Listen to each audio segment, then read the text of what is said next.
Bonjour à toutes les femmes de feu. Aujourd'hui, je vais vous lire « Quelqu'un se tient-il sur la brèche ?» C'est une méditation du pasteur Corinne. Vous êtes prêtes? Ecclésiaste 4, 9 et 10. Deux valent mieux qu'un, parce qu'ils retirent un bon salaire de leur travail. Car s'il tombe, l'un relève son compagnon. Mais malheur à celui qui est seul et qui tombe, sans avoir un second pour le relever.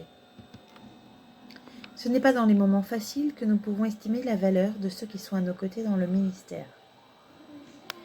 Nous pouvons vivre des temps spirituels très forts, une sorte d'euphorie où le ciel semble ouvert et où la bénédiction tombe à flot, faisant baigner les enfants de Dieu dans l'action du Saint-Esprit. Lors de la convention Eurofire de 1988 à Birmingham, des dizaines de malades ont été guéris devant nos yeux émerveillés. Mais nous avons dû prendre conscience aussi que dans une salle annexe, plusieurs milliers d'intercesseurs se tenaient devant le trône de Dieu pour qu'il manifeste sa gloire.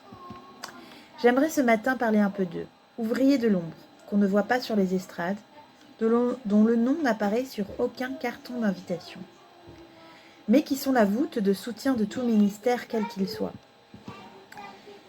Y a-t-il quelqu'un qui nous soutient, qui nous aime assez pour nous porter dans l'intercession, quand le combat devient rude et mortel?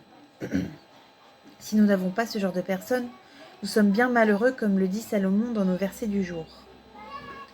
Qui va nous relever quand l'euphorie sera retombée, quand le diable furieux de sa défaite nous assaillira de ses traits enflammés? Ami intercesseur, ce matin, je te dis merci pour ton service, pour ta disponibilité et pour ton courage.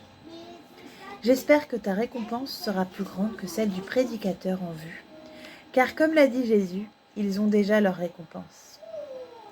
Et pour nous, ministère de l'estrade, revenons à un peu plus d'humilité, sachant que tout vient de l'Esprit de Dieu et que sans lui, nous ne pouvons rien faire.